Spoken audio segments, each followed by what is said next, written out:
et tout recouvrir, mais voilà, parce que là, vous voyez, j'ai mis des bâches, j'ai tout recouvert très rapidement pour préparer mes zones de culture, mais c'est trop grand. Je peux pas cultiver tout ça, moi. Je suis tout seul. 6000 mètres carrés tout seul, c'est surhumain. Surtout quand il n'y a rien, qu'il faut tout faire. Je dois tout faire, hein. Le broyage, je l'ai récupéré avec une poubelle noire, hein. Il était là-bas, donc j'ai fait 50 allers-retours. L'herbe, là, vous voyez partout, le foin, c'est moi qui l'ai coupé. Vous voyez, sur tout le terrain, j'ai tout coupé à la main. Parce que couper à la faux, je l'ai fait, mais vous voyez, regardez la botte, par exemple. Alors là, ça c'est la faux. Voilà, alors si vous faites la moindre erreur, vous perdez les doigts, hein. Donc je préfère en fait penser à autre chose et pouvoir arracher l'herbe avec mes... Je mets des gants maintenant parce que bon, j'ai les mains, elles commencent à subir des coupures partout. Là, vous voyez, j'ai mis les poteaux hier et j'ai déjà un trou dans la main. Donc je peux plus aujourd'hui, mais aujourd'hui je peux pas damer les poteaux. Et là, ici, là, je peux pas. Ici j'ai des boules au bout du petit doigt. Voilà, je suis obligé de faire avec, j'ai des tendinites tout le temps. Ce qui est dur, c'est les tendinites quand on force, on force, on force. Quand j'ai travaillé dans le lavoir, que j'ai creusé sur 2 mois, j'avais des tendinites partout aussi. Faire ça avec une pioche et une pelle. Donc voilà, là j'ai recouvert, pareil, j'ai mis du... Voilà, c'est comme aussi où le fumier. Je suis allé chercher du fumier gratuit, que dans la région, beaucoup de gens ont du fumier, des tas de fumier gigantesques. Je suis allé chercher du fumier avec ma remorque.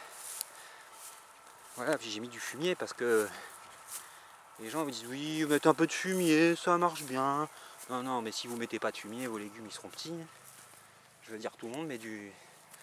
Tout le monde met du fumier, du compost, des trucs pour donner grave d'engrais, parce qu'autrement vos légumes ils seront trop pourris, quoi. Là vous aurez des petits légumes. Voilà.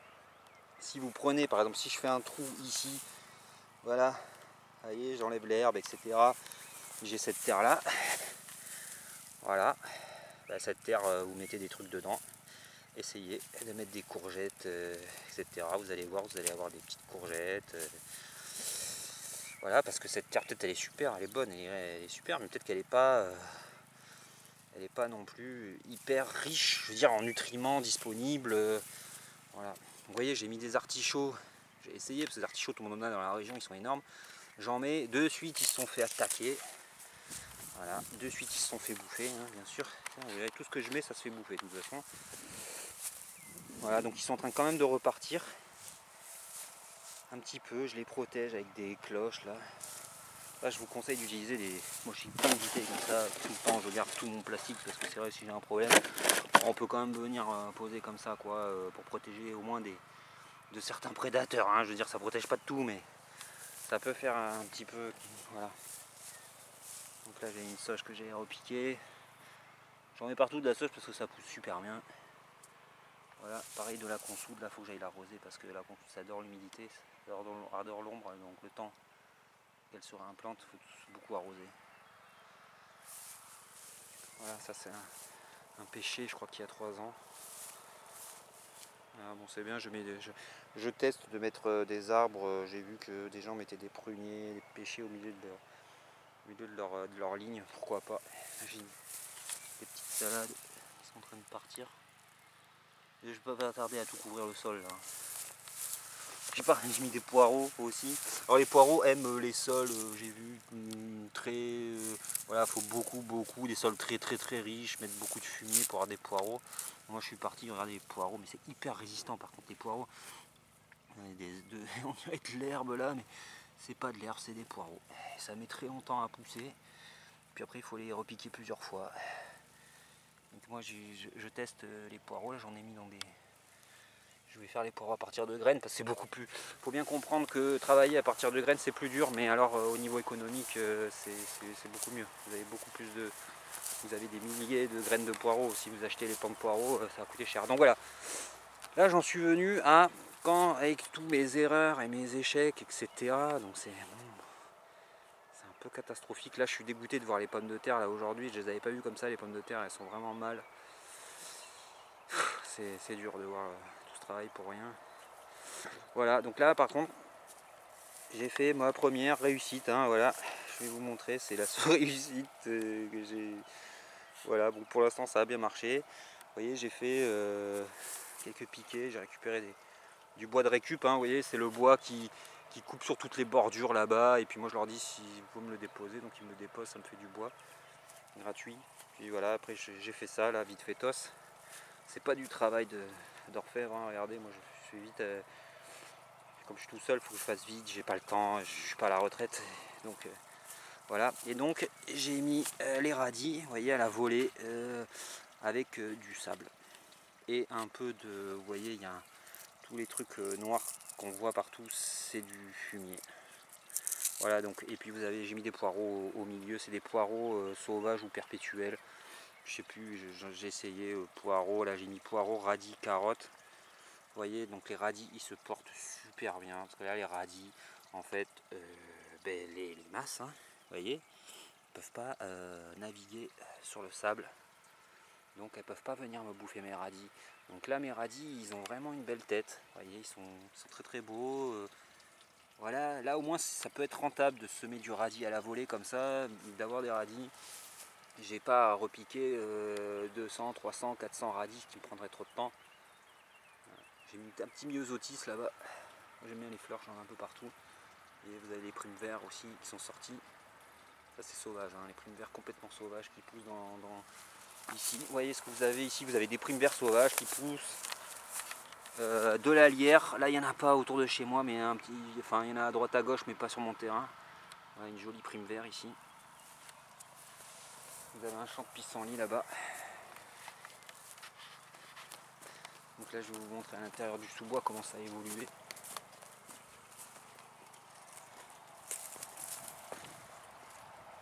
Donc le sous-bois je vous avais montré, là-bas il y a des semis, je vais vous montrer mes boutures un peu. Voilà, j'ai fait un petit chemin. Voilà, donc là j'ai fait des boutures cet hiver, bon j'en ai pas fait, j'aurais pu en faire plus, hein, mais les boutures en fait je me suis aperçu que des fois, si je fais 50 boutures et que les 50 boutures elles ratent, ça me fait, voilà, enfin je vais en avoir sur 50, je vais en avoir 2 ou 3 quoi, donc je me suis dit autant en faire peu et bien les faire et les réussir.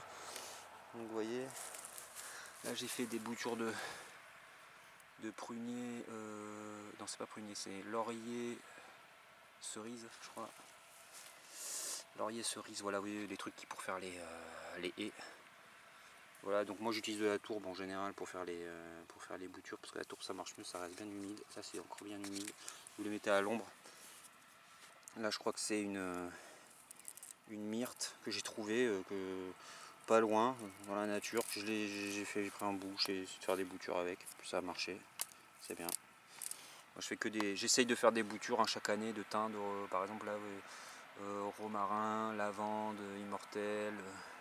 Voilà, je suis content parce que vous voyez, il y a le laurier cerise repart quand même sur les grandes tiges, alors que les petites, j'ai l'impression que ça n'a pas très bien marché.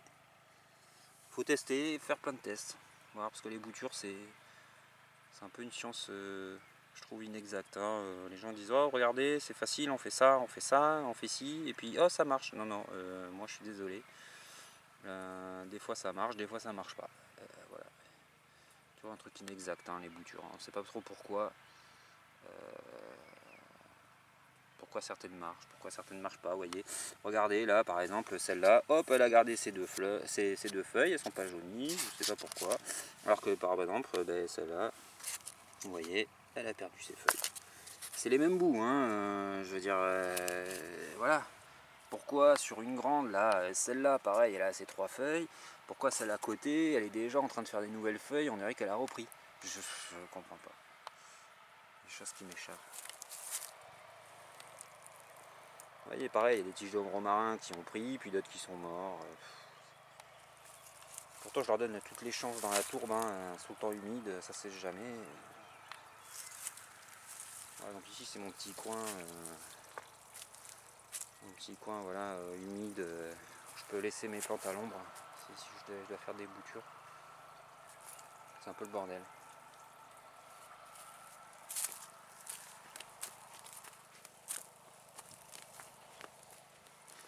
Voilà, ici c'est les trucs à l'ombre, j'ai remis un petit peu de menthe, etc. Donc ici je pense que je vais implanter tous les trucs qui poussent à l'ombre. Ah, la consoude qui a bien... J'avais implanté une consoude l'année dernière, elle était morte l'hiver, enfin elle avait disparu. Elle a réapparu. Voilà, donc elle a dû se concentrer dans la racine cet hiver pour survivre, puis là elle repart, c'est super. Donc là j'ai mis tout, c'est très sableux, j'ai mis du sable et un peu voilà le persil qui a bien résisté.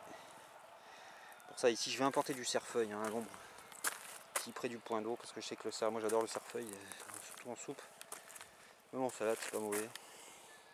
Alors mes radis noirs aussi, c'était complètement un gros échec les radis noirs, parce que je les ai semés pareil enfin je les ai semés comme ça vite fait en place et je les ai pas butés et en fait ils ont donné des tout petits radis noirs tout pourris. Voilà, donc encore un échec parce que je pense que la terre était peut-être trop dure encore, je sais pas. Je pense que les radis noirs par contre je vais les faire en godet et puis je vais les repiquer en place et je vais les buter bien histoire que ce soit bien profond parce que bon ben voilà, déjà vous voyez mes doigts s'enfoncent parce que là il y a voilà sûrement un truc qui trace une top, je sais pas, de toute façon c'est blindé de vie ici, doigts donc de mulots, de campagnols, trucs qui tracent. Mais d'un côté les petits laboureurs, moi ça m'arrange parce que c'est vrai qu'après quand je mets ma main dans la terre ça s'enfonce et tout, c'est assez agréable d'avoir une terre très meuble tout le temps avec des petits aides qui creusent des galeries partout. Bon, vous voyez, j'avais mis des poireaux, ça c'est des poireaux que j'ai fait partir de graines. Alors ces poireaux, hein, ils sont de l'année dernière, hein, vous voyez, ils sont de l'année dernière. Le poireau c'est très très long à pousser. Donc là il va falloir que je les enlève bientôt en mai, je vais les couper, puis je vais les repiquer, puis après je vais les buter bien comme il faut. Ouais, ils ont bien résisté à l'hiver ici. Ça résiste bien l'hiver, les poireaux, ça. J'ai l'impression que les poireaux ça craint pas grand chose. Enfin, chez moi ici en tout cas ça craint pas grand chose. Voilà.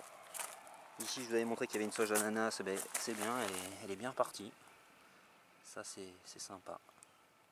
C'est ce que je cherche, la sauge aussi qui est bien partie. Là aussi, j'avais mis des giroflées, c'est assez... Voilà, si j'ai mis une plante aussi, je me rappelle plus ce que c'est. La gastroémia. Ça fait des jolies fleurs roses, violettes. Vous voyez, il est en train de repartir, il bourgeonne, parce que je pense que c'est un arbuste en fait. Je croyais que c'était une plante.